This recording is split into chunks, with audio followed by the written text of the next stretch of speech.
太太。昨儿可把老太太吓着了，也不知这会子怎么样了。老祖宗，老太太，这会子可又觉得大安些。今日可大好了，方才你们送来野鸡崽子汤，我尝了一尝，倒有味儿，又吃了2块肉，心里很受用。这是凤丫头啊，孝敬老太太的，是她的孝心，不忘了老太太素日疼她。难为她想着，若是还有生的，再炸上2块，鲜津津的，吃粥有味儿。那汤虽好，就只不对稀饭。刚才老太太说的这几样东西，我打发人你请吩咐厨房去做了来。不为别的，初2是凤丫头的生日，上2年我原早想替她做生日，偏到跟前儿有大事，就混过去了。今年人又齐全，料着又没事儿，咱们大家好生乐一日。我也想着呢，既是老太太高兴，何不就商议定了？我想往年不拘谁做生日，都是各自送各自的礼，这个也俗了，也觉得生分似的。今儿我出个新法子，又不生分，又可取笑。老太太想着怎么样好，就是怎么样行。我想着咱们也学那小家子，大家凑份子，多少紧着这钱去办，你倒好玩不好玩？哎呀，都凭老祖宗做主啊！这个很好，但是不知道怎么个凑法。快遣人去请你婆婆、姨太太，叫上姑娘们宝玉，那府里真儿媳妇儿，并赖大家的等管事的媳妇儿也都叫了来。这下子可热闹了。还不拿几个小褥子来给妈妈们坐？是老太太。妈妈们，过来坐。哎，谢老太太。怎么忘了府上的风俗了？年高的且服侍过父母的家人，可比年轻的主子还有体面。谢老太太。谁去说说，怎么个凑法？啊，好，我说，我出20两。这可以多少？我也随老太太，也出20两吧。这也可以又有20两了。我们可不敢跟老太太并肩，自然矮一等，每人16两吧。好啊，这也16两，我们自然又矮一等，每人12两吧。是啊。我说，朱儿媳妇儿，你这寡妇失业的，哪里还拉你出这个钱？我替你出了吧。老祖宗别高兴，且算一算账再揽事儿。老祖宗身上已有2份子了，这会子又替大嫂子出12两，说着是高兴，一会子回想啊，又该心疼了。过后又说，都是为凤丫头花了钱，哄着我拿出3、4份子来按理补上，我这还做梦呢。你怎么样呢？生日没到啊，我这会子已经折寿的不受用了。我一个钱饶不出，惊动这些人呐，实在是不安。不如大嫂子这份儿，我替她出了吧。到那一日多吃些东西，也就享了福了。我还有一句话呢，我想老祖宗自己20两，自然有林妹妹和宝兄弟的2份子，姑妈20两，自然又有宝妹妹的1份子，这倒也公道。只是2位太太每位16两，自己又少又不替人出，这有些不公道了，老祖宗吃了亏了。倒是我的凤丫头向着我，这说的很是。你要不是你，我叫他们又哄了去了。老祖宗呀，只把他姐儿2个分给2位太太就是了。一位占一个，派多派少，每位剔出一份就是了。我们就出吧。什么事儿？很是，很是，这很公道，就是这样。哎呦，这可反了！我替二位太太生气，在那边是儿子媳妇儿，在这边是内侄女，这不向着婆婆姑娘们，倒向着别人。儿媳妇也成了陌路人了，内侄女她也成了外侄女了。少奶奶们12两，我们自然应该矮一等了。这使不得。众人谁不凑着圈儿？我知道。再也有和凤姐儿好的，有情愿这样的；有畏惧凤姐儿的，巴不得来奉承的。况且都是拿得出来的，所以一闻此言，都欣然应诺。姑娘们不过应个景儿，每人照1个月的月例就是了。鸳鸯，你们也凑几个人，商议凑了来。是老太太。好了，上下都全了，还有2位姨奶奶，她们出不出也问一声，尽到她们是礼，不然还只当小瞧了她们呢。可是呢，怎么倒忘了他们？只怕他们不得闲儿，叫一个丫头去问问。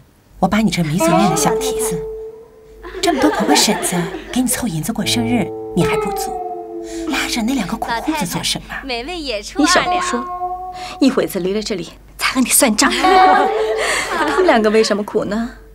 有了钱也是白天送别人，不如聚了来咱们乐。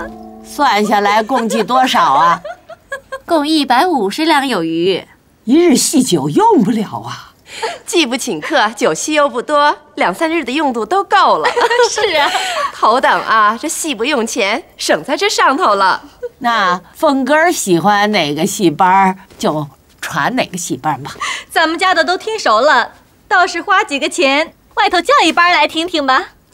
这件事我交给真哥儿媳妇儿了，月信儿叫凤丫头别操一点心了，受用1日才算。谢老祖宗。是。谁送来的？是林大娘。快请她进来。是。大奶奶，这包银子有多少？这是我们底下人的银子，凑了先送过来。老太太和太太们的还没有呢。那府里的太太和姨太太打发人送份子来了。小蹄子们真会记这些没要紧的话。昨儿老太太一时高兴，故意学那小家子凑份子。你们记着，这话到了你们嘴里啊，就当正经的说，还不赶快接进来，好生待茶，再打发去。是。薛姑娘和林姑娘的份子也送来了。还少谁的？还少老太太、太太、姑娘们和底下姑娘们的。你们大奶奶的呢？奶奶过去，这银子都从二奶奶手里发，一共都有了。尤氏还记得，凤姐夸口替李纨出份子钱，听林之孝家的话中有话，便起身赶过西边来。都齐了，都有了，都拿了去吧，丢了我可不管。我有些信不及，倒要当面点一点。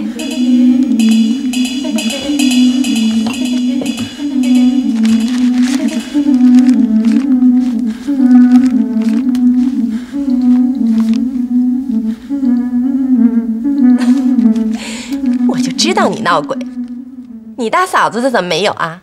那么些还不够使，短1分也就罢了，不够了我再给你。你昨儿在人前做人，就是和我赖，我断不依你，我去跟老太太要去。瞧你厉害的，等明儿有了事儿，我也丁是丁，卯是卯的，你也别抱怨。你一般的也怕，不看你素里孝敬我呀，我才是不依你呢。平儿，来。平儿，把你的收了去，不够了我替你添上。奶奶先使着，若剩下了再赏我一样。只许你主子作弊，就不许我做情啊？收了吧。你主子呀，这么细致，弄那些钱不知道哪儿去使去，使不了，明儿带到棺材里使去啊。尤氏一面说着，一面又去王夫人屋里把彩云的一份还了。头上呢。周赵两个姨娘的也还了，两人千恩万谢的收了。最后到鸳鸯房里把她的一份也还了。是啊。收着。该我出的份子一点儿也省不了，这还使不了呢。啊，得，我得快去了，还有一大摊子事儿啊，不急忙呢。转眼已是9月初2，园中人都听得尤氏办事十分热闹，不但有戏，连戏并说书的男女先全有，都打点取乐玩耍。这早起来，宝玉却问袭人要遍体纯素穿戴。二爷，谎称北杏王要紧的姬妾没了，吩咐李贵，倘时有人找我，叫他拦住，只说北府留下，横竖就来。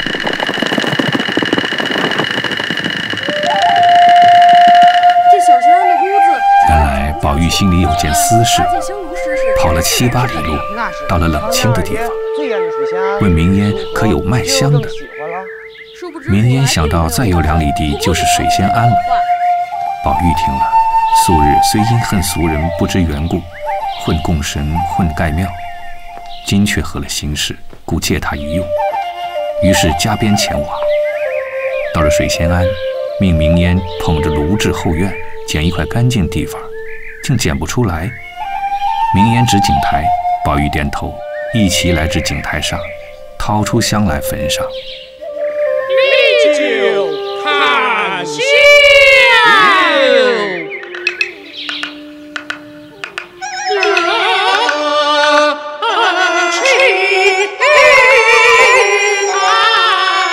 明烟站在一旁，口内祝福道：“跟了二爷这几年，二爷的心事儿没有我不知道的。只有今儿这一祭祀没有告诉我，我也不敢问呐。这位受祭的阴魂虽不知名姓，想来自然是那人间有一、天上无双、极聪明、极俊雅的一位姐姐妹妹了。二爷他心事儿不敢说出口，若是芳魂有感，相颇多情，虽然阴阳间隔，既是知己之间，时常来问候二爷，未尝不可。你在阴间保佑二爷来生也变个女孩，和你们一处相伴，再不可又托生成这须眉浊物了。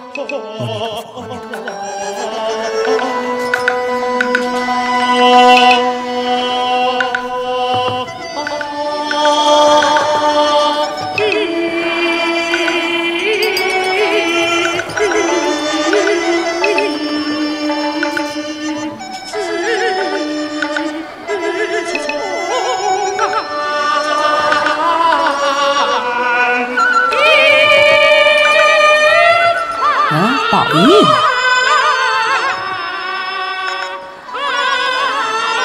阿弥陀佛。宝玉呢？宝玉呢？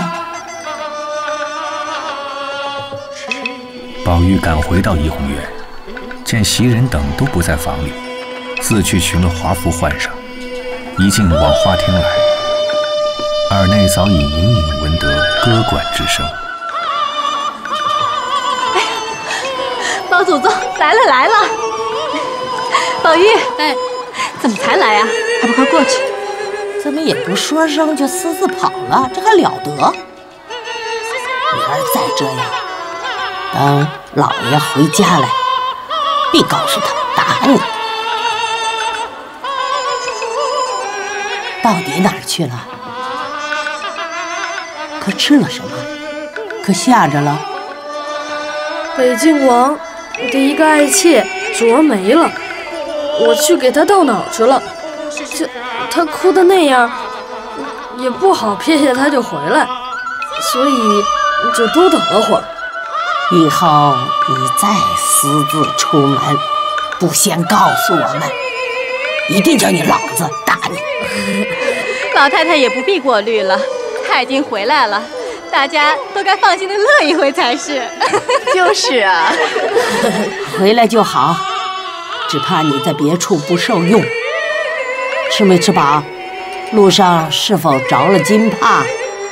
快坐下吧，好生吃酒看戏。哎，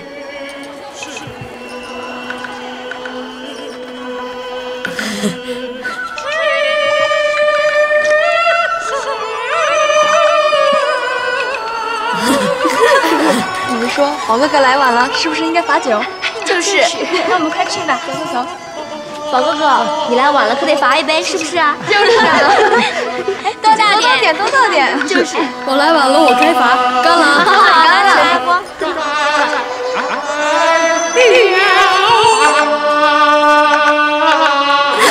走，我们回去听戏去。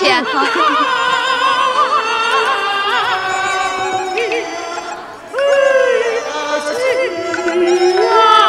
这王石鹏也不通得很，不管在哪里记一记也就罢了，一定还要跑到江边子上来做什么？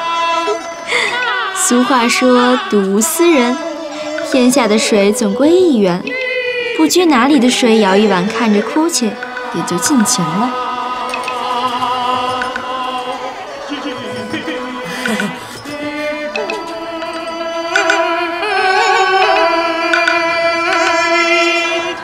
宝兄弟，还不快去给凤姐姐敬酒？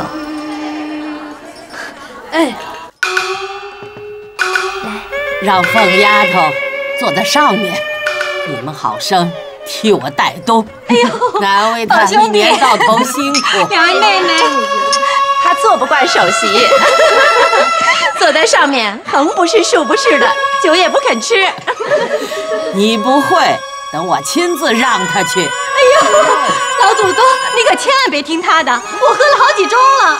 快拉他出去，按在椅子上，你们都轮流敬他。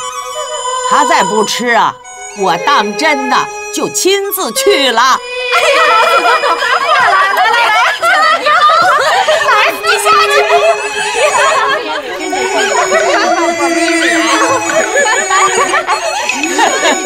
是谁了？敬酒了。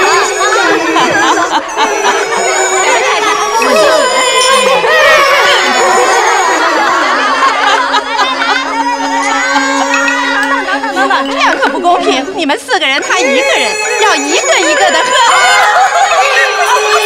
这么喝就醉了，我都喝了好几杯了。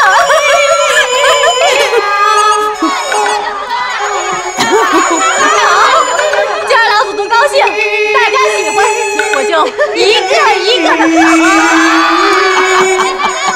山药。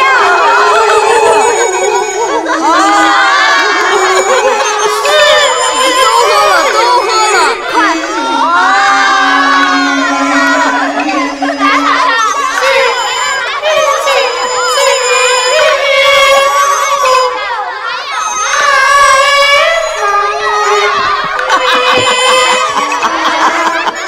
他们那儿都给二奶奶敬酒呢，咱也去敬一杯吧。好，走，快去给二奶奶敬酒。快敬一点啊！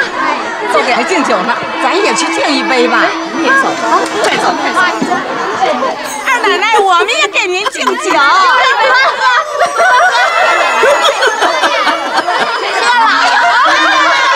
喝多。新人，一人走。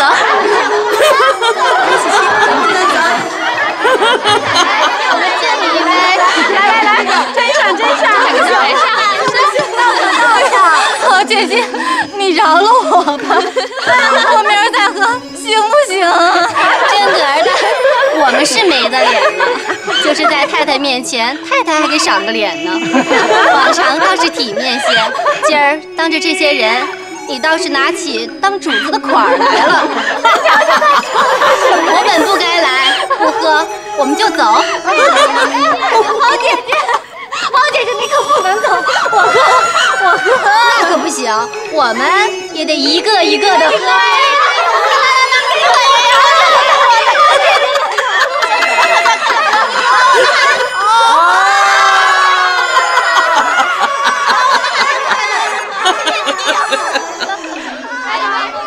姐自觉酒沉了，心里突突的似往上撞，要往家去歇歇。丑人不防，便出了席，往房门后院走来。哎，来了来了，奶奶来了，快报信儿去啊！哎，往哪儿跑呢？这边。跑什么呀？站住！给我站住！想死不成？哎呦，奶奶，我正要找您呢，可巧您来了。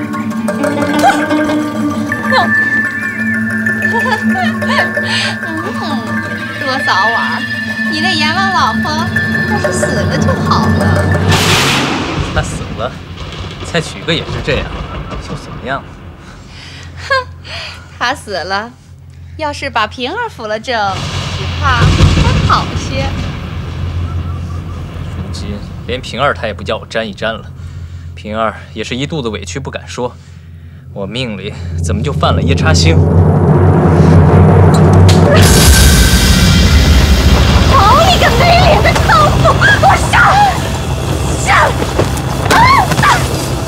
想治死我吗？不要脸的狗血！个没脸的脏血！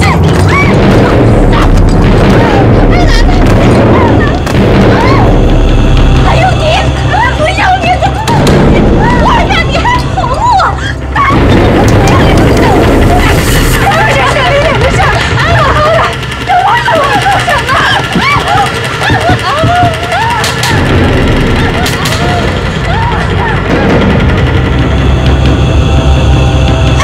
你也动手打人！打死你了！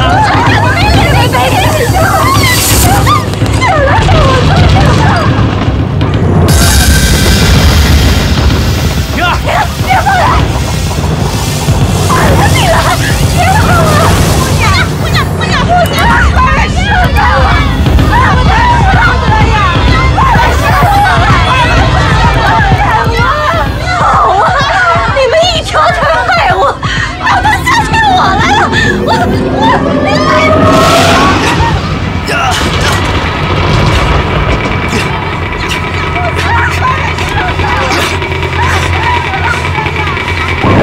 你不用寻死，把我惹急了，一起杀了，我偿了命，大家干净。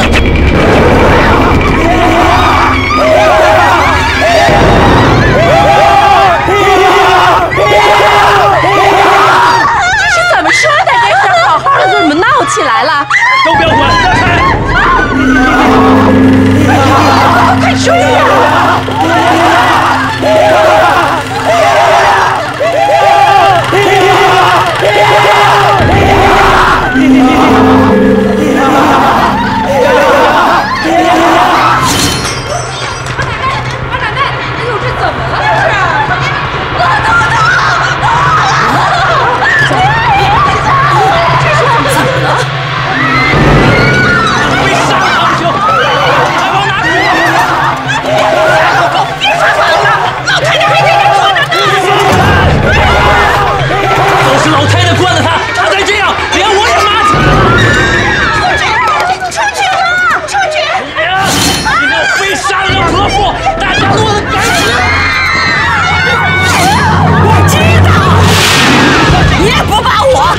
眼睛里，叫人把他老子叫来！出去，出去，快叫他出去，出去，快点呐！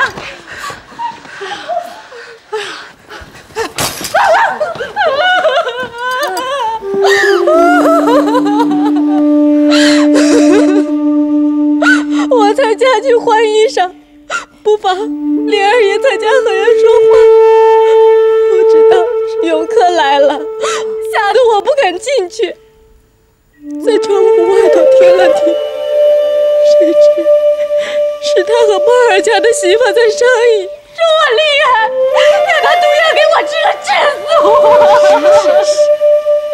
还说要把平儿扶治。我元气了，打了平儿2下，问他为什么要害我呀？他嫂了，就要杀我呀！哎呦，什么要紧的事儿啊？小孩子们年轻，馋嘴猫似的，哪里保得住不这么着啊？从小世人都打这么过的，都是我的不是。他今儿是多吃了2口酒，又吃起醋来了。你放心，大明儿我叫他来给你赔不是，你今儿别要过去臊着他们啊。平儿，那蹄子，素日我倒看他好，怎么暗地里这么坏？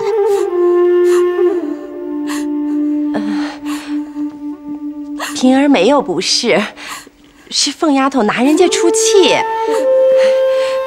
这2口子不好对打，都拿平儿撒性子。哎呦，您看，人家平儿委屈的什么似的，老太太还在这儿骂人家。原来这样，我说他倒不像那些狐媚艳道，既这么着，可怜见他，白受他们的气。你出去告诉平儿，就说我的话。我知道他今儿受了委屈，明儿我叫凤丫头替他赔不是。今儿是他主子的好日子，不许他胡闹。快去。祖宗，今儿晚上你随我睡吧。啊，好啦好啦，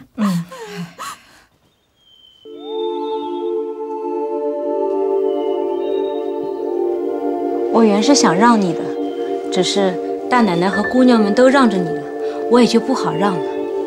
多谢。好好的，从哪儿说起？无缘无故白受了一场气。二奶奶素日待你好，她不过一时气急了。二奶奶倒没说的，只是那淫妇治的我，偏要拿我凑去。况还有我们那糊涂爷倒打我。好姐姐，别伤心，我替他们2个赔不是吧？与你什么相干？我们兄弟姊妹都是一样的，他们得罪了人，我替他们赔不是，这也是应该的。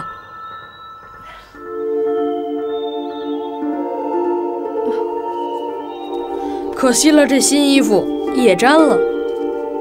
这里啊有你花妹妹的衣服，何不换了下来，拿烧酒喷了熨一熨，再把头领梳一梳，洗洗脸吧。宝玉因自来从未在平儿前尽过心，原本今日是金钏的生日，故一日不乐，不想落后闹出这件事来，竟得在平儿前烧尽片心，已经生一种不祥之乐也。忽又思及贾琏为之以淫乐悦己，并不知作养之分，又思平儿并无父母兄弟姊妹，独自一人供应贾琏夫妇2人。贾琏之属凤姐之威，他竟能周全妥帖，此人薄命比黛玉优甚。想到此间，便又伤感起来。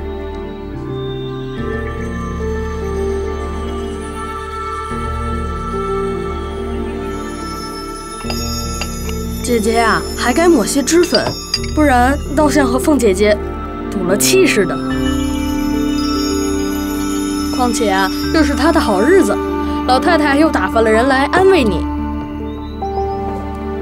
平儿倒在掌上看时，果见青白红香4样俱美，摊在面上也容易匀净，且能润泽肌肤，不似别的粉轻重色质。这可不是铅粉，这是紫茉莉花种，研碎了配上香料制成的。然后看见胭脂也不是成章的，却是一个小小的白玉盒子，里面盛着一盒如玫瑰膏子一样。那市卖的胭脂啊都不干净，这颜色也薄，这是上好的胭脂拧出汁儿来的。陶澄净了渣子，再配上花露蒸叠而成的，用这细簪子挑一点儿抹在手心里，再用水把它化开，抹在嘴唇上。这手心里的呀，就够打夹腮的了。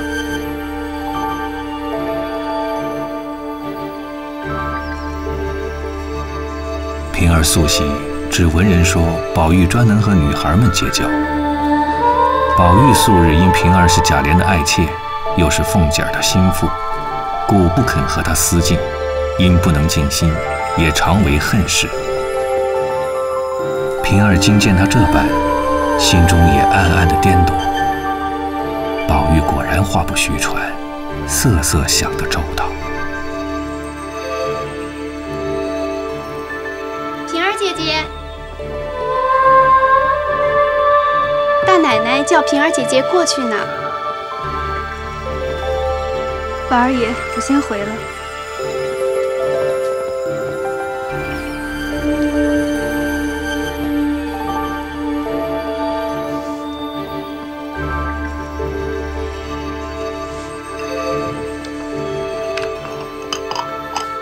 平儿就在李纨处歇了一夜。凤姐只跟着贾母。贾琏晚间归家，冷清清的，又不好去叫，只得胡乱睡了一夜。次日醒了，贾琏乃想起昨日之事，大没意思，后悔不来。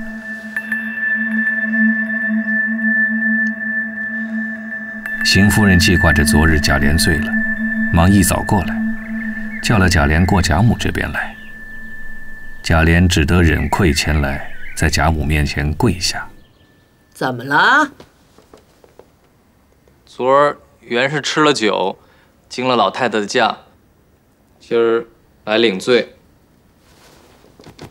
下流东西，灌了黄汤，不说安分守己的挺尸去，倒打起老婆来了。疯丫头，成日家说嘴，霸王似的一个人，昨儿吓得可怜。要不是我，你要伤了他的命，这会子怎么样？那凤丫头和平儿还不是个美人胎子，你还不足？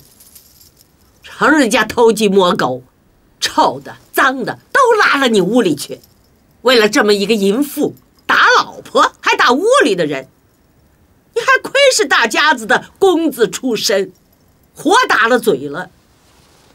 若你眼睛里有我，你起来，我饶了你，乖乖的替你媳妇儿赔个不是，拉了她家去，我就喜欢了。要不然你只管出去，我也不敢受你的跪。老太太的话，我不敢不依，只是越发纵了她了。胡说！我知道她最有理的，再不会冲撞人。日后她得罪了你，我自然也做主，叫你降服就是了。哎，贾琏听如此说，又见凤姐儿站在那边，也不盛装，哭得眼睛肿着，也不施脂粉，黄黄的脸儿，比往常更觉可怜可爱。二奶奶，鸳鸯，你去把平儿叫到这儿来。凤丫头，不许恼了，再恼我就恼了。好了，二奶奶。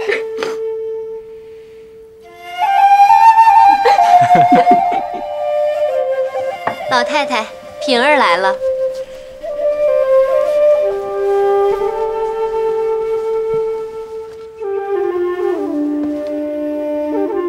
姑娘，昨儿受委屈了，都是我的不好。你奶奶得罪你，也是因我而起。我赔了不是不算外，还要替你奶奶赔个不是。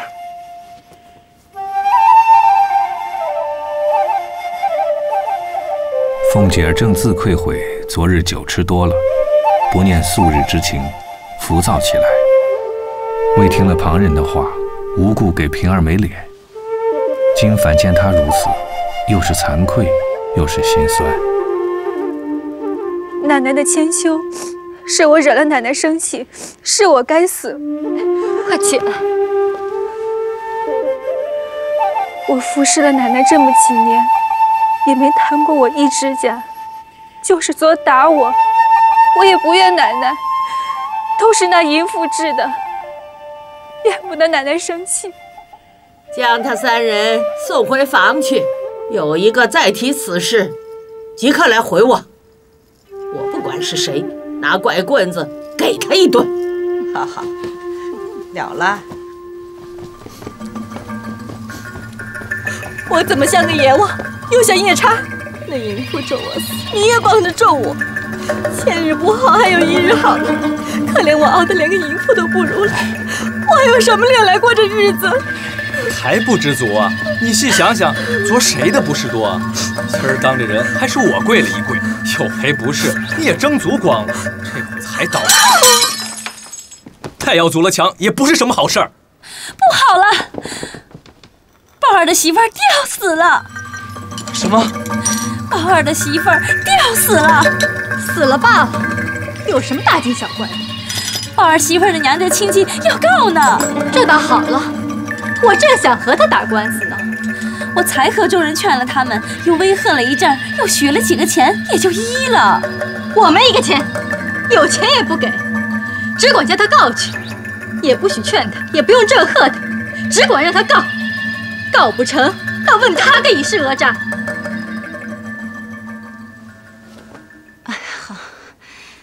事后，贾琏贴己给了包二些银两，让他另日再挑一个好媳妇儿。包二又有了体面，又有了银子，有何不依？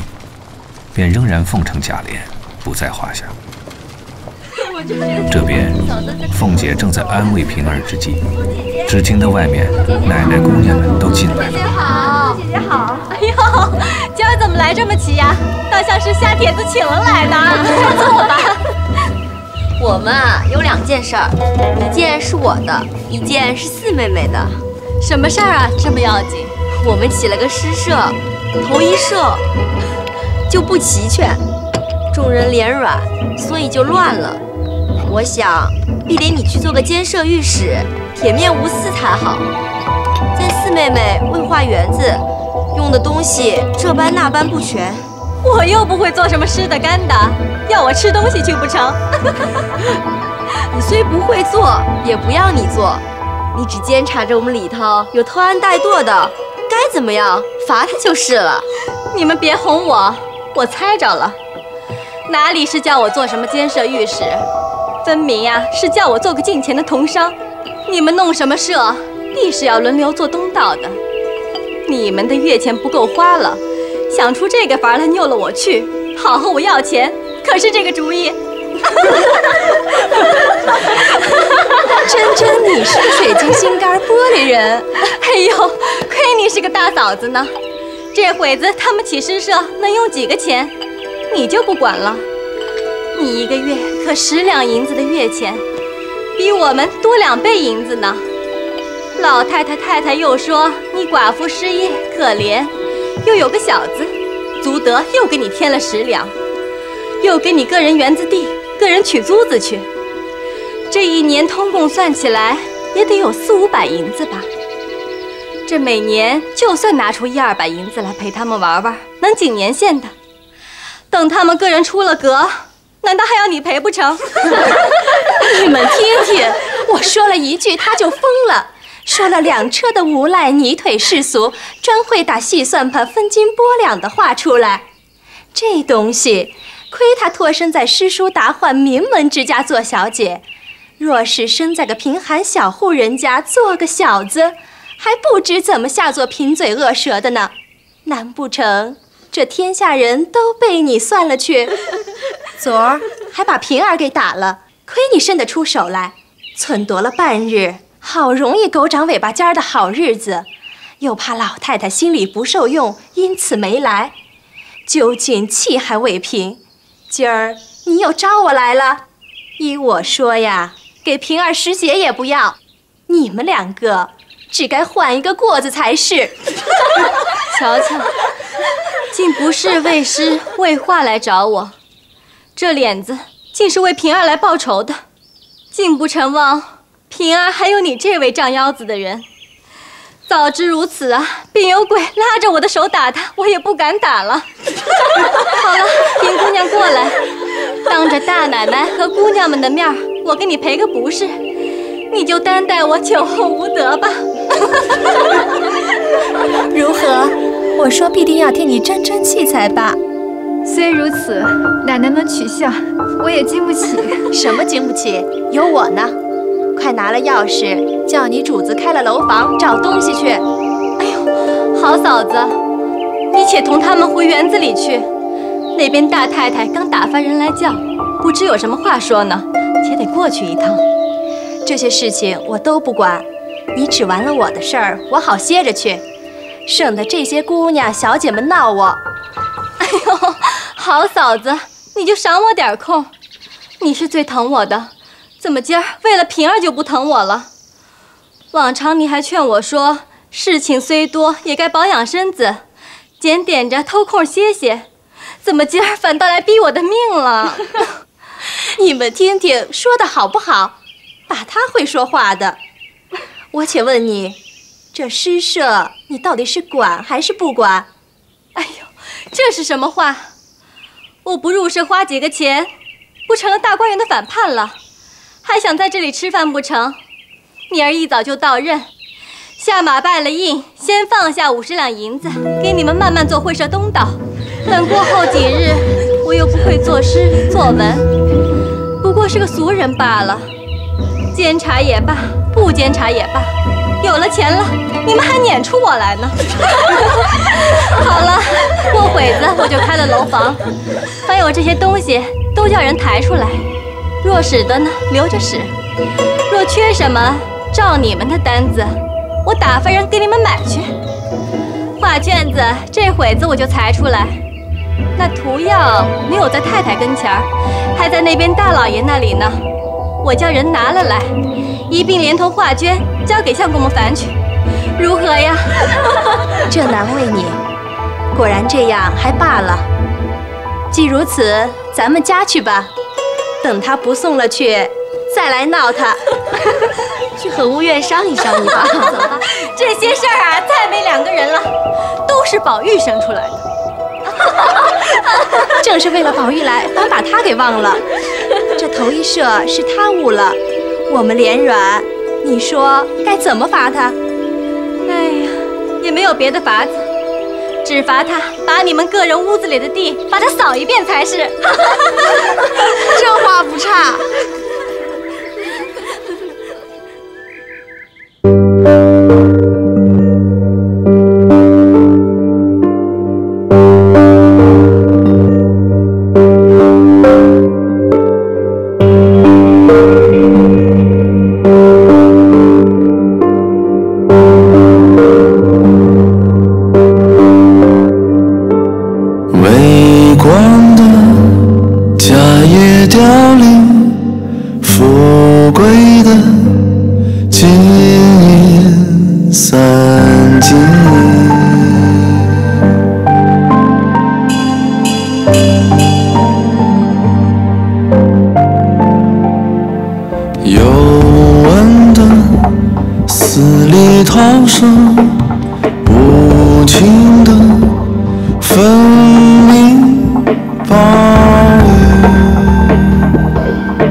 好意思是今